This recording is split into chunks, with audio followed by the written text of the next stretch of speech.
नमस्कार, आप देख रहे हैं एचएस बिहार। मैं हूं आदेशपुरी। पटना के गर्दनीबाग हाई स्कूल में अभी चल रहा है बिहार सिपाही का शारीरिक परीक्षा। 11,880 पदों के लिए ये शारीरिक परीक्षा चल रही है और इसमें जो है अभ्यर्थियों को हर एक दिन उनके रोल नंबर के हिसाब से बुलाया जा रहा है। और सबसे बड़ी बात निकल के आ रही है कि लगातार वैसे छात्र पकड़े जा रहे हैं पुलिस के द्वारा जो कि पीटी परीक्षा पास हैं, लेकिन जब कागजात की जांच की जा रही है, फोटो की मिलान की जा रही है, बायोमेट्रिक निशान लिए जा रहे हैं, तो पता चल रहा है कि ये छात्र पीटी परीक्षा में बैठा ही नहीं था और उसके बदले में कोई मुन्ना भाई सॉल्वर गैंग जो है उसको बैठाया गया था। मोटी रकम वसूली गई थी और फिजिकल देने के लिए जो वास्तविक अभ्यर्थी है वो पहुंच रहा है। आपको बता दें कि 27 नवंबर को परिवहन विभाग के द्वारा चालक पदों के लिए फिजिकल टेस्ट लिए जा रहे थे,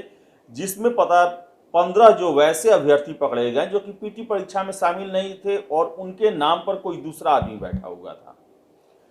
और इन पर जो है एफआईआर दर्ज किया गया और इन्हें जेल भेजा गया। 1 तारीख से शुरू होता है सिपाही भर्ती का फिजिकल टेस्ट और एक पहले दिन ही 7 अभ्यर्थी ऐसे फर्जी पकड़े जाते हैं जो कि परीक्षा में पीटी परीक्षा में खुद नहीं बैठे थे, उनके नाम से कोई और बैठा था। दूसरे दिन भी 5 ऐसे लोग पकड़े जाते हैं। फिर से 7 दिसंबर को 5 लोग पकड़े जाते हैं और सबसे ज़्यादा लोग जो हैं वो 8 दिसंबर को 50 अभ्यर्थी ऐसे पकड़े जाते हैं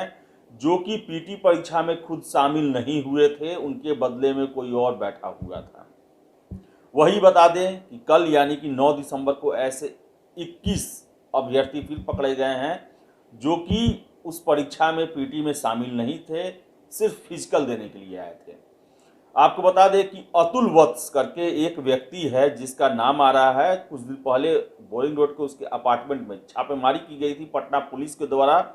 और वहां से कई राज्यों के मेडिकल इंजीनियरिंग कॉलेज के और कई सारी सरकारी नौकरियों से संबंधित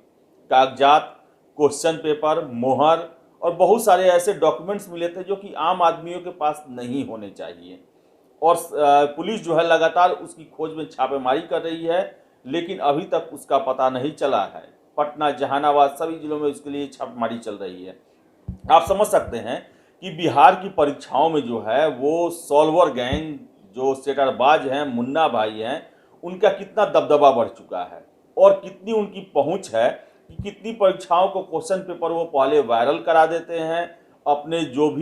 उनको पैसे देते हैं, जो छात्र उनके बहकावे में चले आते हैं, उनके लिए वो क्वेश्चन आउट करते हैं और इससे प्रभावित होता है पूरी परीक्षा प्रणाली। और आपको बता दें कि ऐसा नहीं है कि केवल सेटरबाजों के द्वारा ही ये किया जा सकता है। अगर आयोग स्तर पर भी कोई मिली भगत नहीं होगी तब तक ये सेटरबाज जो है कामयाब नहीं हो सकते हैं, नहीं इनको क्वेश्चन पेपर जो है वायरल किया जा सकता है। हालांकि 2016 में बीएसएससी मामले को लेकर पटना पुलिस ने एसआईटी का गठन किया था, जिसमें बीएसएससी के जो अध्यक्ष हैं सुधीर कुमार, सचिव परमेश्वर राम, सभी की मिली भगत मिली थी क्वेश्चन आउट कराने में, अपने जान पहचान परिचिति को क्वेश्चन देने में। और ऐसे में उन लोगों को गिरफ्तार करके जेल भी भेजा गया था, लेकिन सुधीर कुमार जेल से बाहर आने के बाद वो फिर से सरकार ने उन्हें बहुत बड़ी जिम्मेदारी दे रखी है और भू राजस्व व्यवस्था का उन्हें जो है वो प्रधान सचिव भी बना दिया है। तो आप समझ सकते हैं कि बिहार में जो है वो कैसी स्थिति है, कितना जकड़ चुका है यहाँ पर जो गोरख धंधा है परीक्षाओं में धांधली करने वाला। आपको हम बता दें कि जो परीक्षाएं होती हैं, जो सॉल्वर गैंग होते हैं, वो छात्रों को प्रलोभन देते हैं कि आपके बदले में कोई जो एक स्कॉलर होगा जो कि महारत हासिल किया है पढ़ाई लिखाई में, और ये स्कॉलर जो हैं वो ज़्यादातर ऐसे होते हैं जो कि किसी नौकरी में होते हैं और उनकी तैयारी का जो स्तर है वो इतना मजबूत हो जाता है कि वो किसी दूसरे के बदले में उसके बदले में परीक्षा में भाग लेते हैं और उसे पीटी क्वालिफाई करवा देते हैं और फिजिकल टेस्ट केवल जो अभ्यर्थी हैं उन्हें देना होता है। लेकिन बिहार पुलिस में फिजिकल टेस्ट में काफ़ी ज़्यादा मुस्तैदी रखी गई है और काफ़ी बारीकी से जो कागजातों की और बायोमेट्रिक मिलान की जांच की जा रही है और ऐसे में बहुत सारे जो अभ्यर्थी हैं वो पकड़े जा रहे हैं। कल मैं गर्दनीबाग थाना गया था, वहाँ पर देखा हाजत में ठूसे हुए थे वैसे अभ्यर्थी जो कि फर्जीवाड़ा करके या किसी दूसरे को अपने स्थान पर बैठाकर जो फिजिकल टेस्ट देने आए हुए थे पीटी परीक्षा पास करने के बाद। और जब हमने बात की गर्दनीबाग के थाना प्रभारी से, तो हालांकि उन्होंने ये कहा कि वो उन्हें अधिकार नहीं है हमें न्यूज़ चैनल पर बाइट देने का, उनके पास ऐसा अधिकार नहीं दिया गया है, ऊपर से आदेश नहीं है, अधिकार क्षेत्र से बाहर आता है। लेकिन उन्होंने कहा कि हम सूचनाएं दे सकते हैं कि कितने छात्र पकड़े गए हैं और क्या क्या उन पर धारा चलेगा।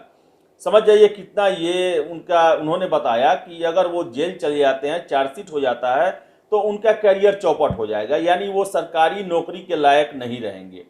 400 आईपीसी की धारा 419, 420, 467, 468 और 120 के तहत जो है उन पर मुकदमा चलेगा, जिसमें धोखाधड़ी करने का प्रयास और ये सब बहुत सारे मामले हैं। और ऐसा कहना भी है जो पुलिस के आधिकारिक सूत्र है उनका, कि इनके खिलाफ जो है काफ़ी पुख्ता सबूत है और ये जो है जेल की सलाखों के अंदर जाएंगे। इसके साथ ही साथ पुलिस का यह भी कहना है कि जो भी इस गोरख धंधे का मास्टरमाइंड है, उसके लिए पुलिस लगातार प्रयास कर रही है कि उसे पकड़कर जेल के अंदर डाला जाए, ताकि ये जो गोरख धंधा है, जिसमें कितने ऐसे अभ्यर्थी हैं जिनको बहकावे में, जिनको प्रलोभन देकर जो है वो इसकी जाल में लपेट लिया जाता है और मोटी रकम वसूल ली जाती है। एचएस बिहार के माध्यम से हम लगातार जो है शुरू से ये आपके पास अपील करवाते रहते हैं, चाहे गुरुओं से हो चाहे अपने स्तर पे हो, कि आप जो है एक स्वच्छ परीक्षा में भाग लें, अपने कर्म पर, अपनी तैयारी पर विश्वास करें। और अगर आप 2 नंबर रास्ते से अगर नौकरी पा भी लेते हैं, तो आप नौकरी को एंजॉय नहीं कर सकते हैं, क्योंकि हर एक नौकरी का एक जो है स्टैंडर्ड बनाया जाता है और उस स्टैंडर्ड की आवश्यकता आपको नौकरी के दौरान पड़ती है। अगर आप बैक डोर से जाएंगे तो आपको नौकरी में भी आपको काफ़ी परेशानियों का सामना करना पड़ेगा और एक डर बना रहता है कि अगर आपके कागजातों की जांच की जाएगी, अगर आप पकड़े जाते हैं 5 साल 10 साल नौकरी करने के बाद पकड़े जाते हैं, तो आपका भविष्य क्या होगा, आप कहीं के नहीं रहेंगे। तो इन सब बातों पर आप ध्यान दें और अपने कर्म, अपने पढ़ाई पर विश्वास करें। और मेरा वैसे अभ्यर्थी जिनका अभी सिपाही भर्ती परीक्षा में अगर उन्होंने सॉल्वर गैंग का सहारा लिया था, मेरा एक निजी उनको हिदायत है कि आप जो है उनको दिया हुआ पैसा भी आप मान ले कि डूब गया,